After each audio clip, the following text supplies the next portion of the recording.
भी खुद अपनी मेहमान सरफरोशी की तमन्ना मत करो।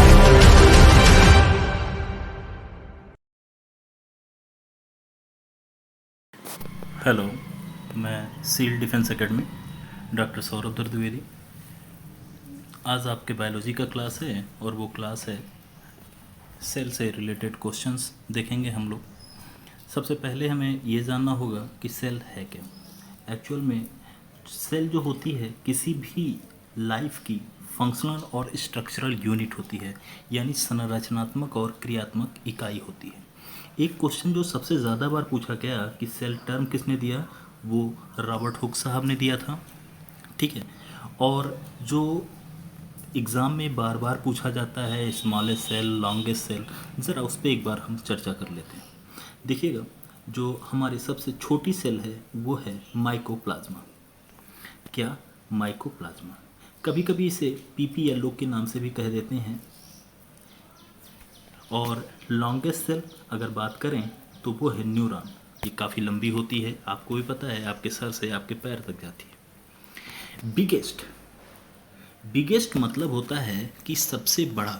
जैसे होता है टॉलेस्ट और बिगेस्ट, तो आप समझिएगा जैसे यूकेलिप्टस का पेड़ है वो हो जाएगा क्या, वो टॉलेस्ट हो जाएगा। और आपका जो बरगद का पेड़ है वो बिगेस्ट हो जाएगा, लार्जेस्ट हो जाएगा। तो जब आपसे कभी लॉन्गेस्ट सेल पूछे तो आप न्यूरॉन कहिए, और जब कभी आपसे बिगेस्ट सेल की बात करे तो आप ऑस्ट्रिच के एग को करिएगा। अब देखिएगा, एक सेल थ्योरी आई थी जिसे पूछा जाता है कि किसने दिया था, तो स्लाइडन एंड स्वान ने इसे दिया था। इन्होंने कुछ चीज़ें कहीं, वो आप समझ लीजिए।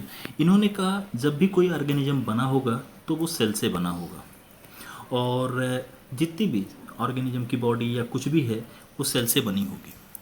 इसमें कई बातें लिखी हैं, बट जो थर्ड लाइन लिखी है each cell arises from pre existing cell, वो इनका कहा नहीं है। वो एक साइंटिस्ट थे, वो थे आर विरवोक। आर आर विरवोक, इन्होंने एक टर्म दिया था, डेट इज़ द, इसे आप रिटर्न कर लीजिएगा, ओमनी सेल्ला ई सेल्ला।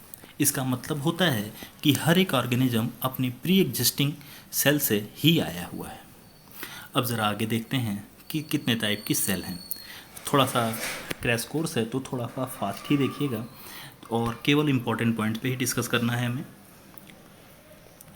प्रोकैरियोटिक सेल और यूकैरियोटिक सेल।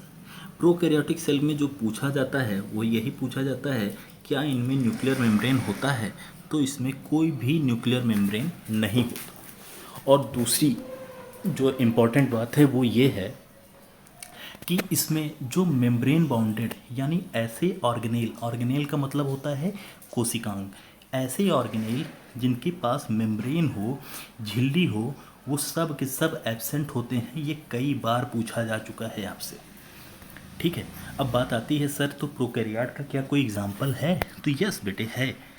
वो आपके वायरस, बैक्टीरिया, साइनोबैक्टीरिया, ये सब प्रोकैरियोटिक सेल हैं। साइनोबैक्टीरिया का एक गंदा सा नाम है, date is the blue green algae. कभी कभी ऐसे ही कहता है ब्लू ग्रीन एल्गी, एल्गी है या बैक्टीरिया, तो अब याद रखिएगा ब्लू ग्रीन एल्गी एक बैक्टीरिया है। देन हम come on our next topic, that is the eukaryotic cell. Eukaryotic cell में एक चीज़ आप देखिएगा, इसमें वेल डेवलप्ड न्यूक्लियस होता है और न्यूक्लियर मेम्ब्रेन होती है। ठीक है। यूनिसेलुलर, मल्टी सेलुलर भी हो सकते हैं। एक सेल की भी यूकैरियोटिक सेल होती है और मल्टी सेलुलर भी यूकैरियोटिक होती है। एनिमल सेल भी आपके यूकैरियोटिक में आते हैं। थोड़ा सा मैं इसमें उसी 2-3 पॉइंट को ही उसमें आपको मैं कहूँगा, याद रखिएगा डिफरेंस में। सबसे पहला पॉइंट है दूसरा, कि किस में न्यूक्लियस प्रेजेंट है, किस में एब्सेंट है। दूसरी बात आप याद रखेंगे कि तीसरे पॉइंट को, कि जो प्रोकैरियोटिक होते हैं उसमें सिंगल क्रोमोसोम होते हैं, वो भी सर्कुलर शेप। ये कई बार पूछा जा चुका है। वो प्रोकैरियोटिक ना दे के आपसे बैक्टीरिया में इस क्वेश्चन को पूछता है। तो ये याद रखिएगा, बैक्टीरिया में जो क्रोमोसोम होता है वो सिंगल स्ट्रैंड होता है और सर्कुलर होता है। ठीक है। और बैक्टीरिया में आपको याद भी होगा, आपसे कई बार पूछा जा चुका है डिवीजन कैसा होता है, तो फिशन और बडिंग होती है। फिशन और बडिंग के बारे में मैं बता दूंगा आगे। क्या होता है एक्चुअली में, आगे क्या यहीं समझ लो यार। फिशन में जैसे ये कोई मान लो ऑर्गेनिल्स, तो ऑर्गेनिज्म को आप ऐसे काट कर दो, जब आप ऐसे कट करोगे तो ये ऐसे दो भाग में चला जाएगा, दैट इज़ द फिशन। ठीक है। बडिंग में क्या होता है, बडिंग में ये मैटर कुछ ऐसा होता है, जैसे ये कोई ऑर्गेनिज्म है, इसकी एक आउटग्रोथ ऐसे जनरेट हो जाती है, that is the budding. Hydra में पाया जाता है, ईस्ट में भी पाया जाता है। ठीक है। अब ज़रा सा सेल वॉल के बारे में देखते हैं। सेल वॉल से आपके वहाँ पे क्वेश्चन बहुत हैं। ठीक है। सेल वॉल पे सबसे पहले ये होती है, बात आती है कि सेल वॉल क्या स्मूथ होती है या रिजिड। तो भैया ये रिजिड होती है। प्लांट का आप सेल वॉल जाके बाहरी आवरण आप देख लीजिएगा, अच्छा खासा ये रिजिड होता है, अच्छी खासी रिजिडनेस होती है इसमें। ठीक है।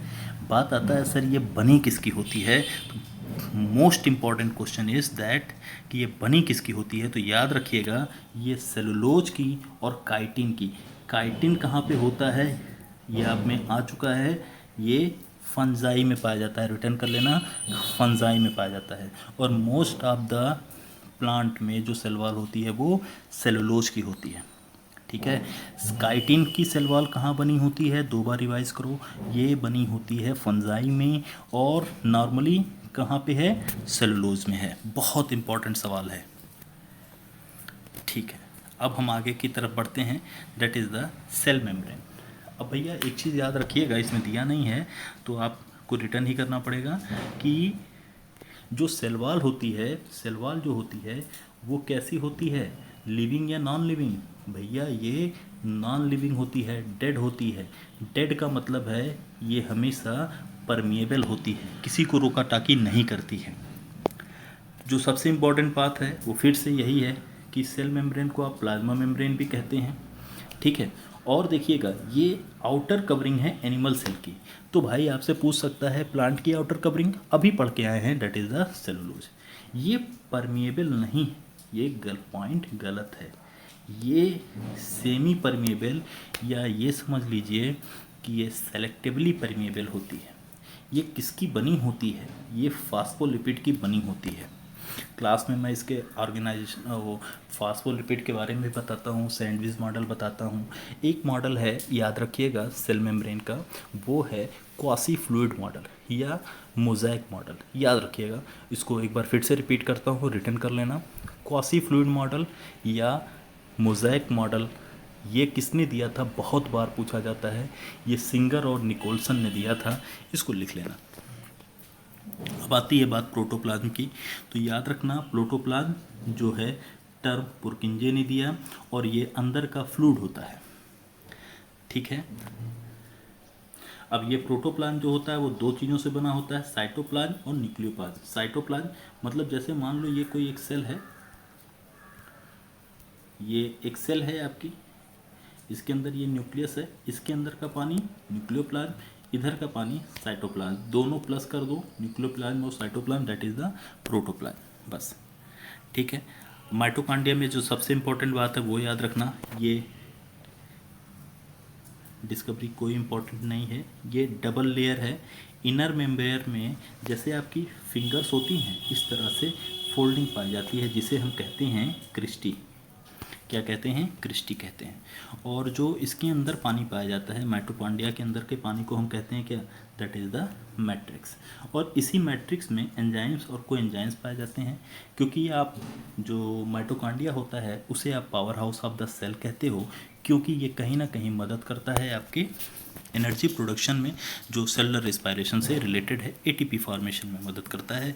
और यही जो एटीपी फॉर्मेशन में जो आपके एंजाइम्स या कोएंजाइम्स के लगने होते हैं वो यहीं पे होता है। थोड़ी जानकारी के लिए बता दूं, जो बच्चे थोड़ा सा पढ़े होंगे उन्हें ये भी पता होगा कि इसके आउटर सेल पे जो इनर मेम्ब्रेन होती है वहाँ पे एक साइकिल होती है, ईटीएस, इलेक्ट्रॉन ट्रांसपोर्ट सिस्टम पाया जाता है, वो पूरी तरह से एनर्जी जनरेट करता है। फटाफट हम देख लेते हैं गोल्जी बॉडी। इसे कैमिलो गोल्जी ने दिया था। आपसे फंक्शन पूछा जा सकता है, और वो फंक्शन ये है कि इसे हम प्लांट में डिक्टियोसोम कहते हैं, सॉरी फंक्शन में इसे याद रखना, ये पैकेजिंग, स्टोरिंग, पैकेजिंग, प्रोसेसिंग करता है एक सिक्रीशन का टर्म आता है आप लोगों में कि सिक्रीशन कौन करता है, तो गोल्गी कॉम्प्लेक्स नाम डाल दीजिएगा, ठीक है। माइटोकॉन्ड्रिया और क्लोरोप्लास्ट, नोट करना, माइटोकॉन्ड्रिया और क्लोरोप्लास्ट दो ऐसे ऑर्गेनेल हैं जिनके अंदर राइबोसोम पाया जाता है और इनका खुद का डीएनए भी होता है। इसीलिए माइटोकॉन्ड्रिया और क्लोरोप्लास्ट को सेमी ऑटोनॉमस ऑर्गेनेल भी कहते हैं। रिटर्न कर लेना, बहुत इंपॉर्टेंट है।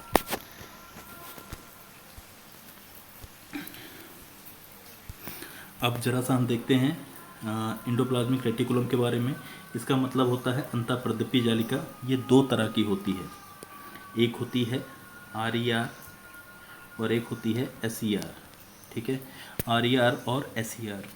RER का मतलब होता है रफ इंडोप्लाज्मिक रेटिकुलम, SER का मतलब होता है स्मूथ इंडोप्लाज्मिक रेटिकुलम, ठीक है। रफ जो होती है वो प्रोटीन सेंसेशन में मदद करती है और स्मूथ जो होती है वो मदद करती है किस में, बोलो, लिपिड में, ठीक है। नेक्स्ट हमारा है राइबोसोम। राइबोसोम की जो खोज की वो पैलेट नामक एक साइंटिस्ट ने की। याद रखेंगे ये स्मॉलेस्ट ऑर्गेनेल के नाम से अगर कुछ पूछ लिया जाए तो यही है। और राइबोसोम का मेन फंक्शन होता है प्रोटीन सिंथेसिस।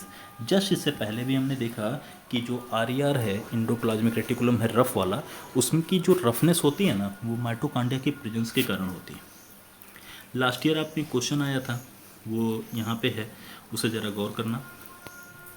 लास्ट ईयर का ये क्वेश्चन था आपका कि सुसाइडल बैग किसे कहते हैं, तो सुसाइडल बैग लाइसोसोम को कहते हैं, ठीक है। होता क्या है बेटा, इसके अंदर कुछ हाइड्रोलिटिक एंजाइम्स पाए जाते हैं और आपको भी पता है एंजाइम्स हर चीज़, और ये ऐसे एंजाइम्स होते हैं बेटा कि ये क्या करते हैं, इसके अंदर सब कुछ पचाने की क्षमता होती है, चाहे वो कार्ब हो, फैट हो, प्रोटीन हो, सब कुछ डाइजेस्ट कर देता है। तो इसीलिए इसे हम कंप्लीट डाइजेस्टिव भी कह सकते हो, तो इसलिए पूरे सेल को डाइजेस्ट कर देता है ये, इसी को हम सुसाइडल बैग कहते हैं। अब हम सेंट्रोसोम के बारे में देखते हैं इस लेक्चर में। बस सेंट्रोसोम बोवेरी ने खोजा था, ठीक है। ये केवल और केवल एनिमल में पाई जाती है, ठीक है, एनिमल सेल में पाई जाती है। डिवीजन में मदद करती है। डिवीजन में कैसे मदद करती है वो याद रखना। तो इसमें दो, देखो इसके अंदर क्या होता है, ये दो सेंट्रियोल पाए जाते हैं, ठीक है। सेंट्रोसोम के अंदर दो सेंट्रियोल पाए जाते हैं और याद रखना ये नॉन मेम्ब्रेनस ऑर्गेनेल है और लाइसोसोम भी आपका नॉन मेम्ब्रेनस है, याद रखिएगा प्लीज़। राइबोसोम जो है राइबोसोम जो है वो नॉन मेम्ब्रेनस ऑर्गेनेल है, ठीक है। और राइबोसोम आपका प्रोकैरियोट और यूकैरियोट दोनों में पाया जाता है, जबकि सेंट्रोसोम केवल और केवल यूकैरियोट के एनिमल सेल में पाया जाता है। तो अगर क्वेश्चन ऐसा पूछे कि भाई ये बताइए ऐसा कौन सा नॉन मेम्ब्रेनस ऑर्गेनेल है जो प्रो और यू दोनों में पाया जाता है, देन यू आंसर राइबोसोम। और अगर सेंट्रोसोम पे क्वेश्चन बनाना हो तो ऐसे बनाएगा, वो कौन सा ऐसा ऑर्गेनेल है जो नॉन मेम्ब्रेनस है but only present in animal cell, then you consider centrosome, ठीक है।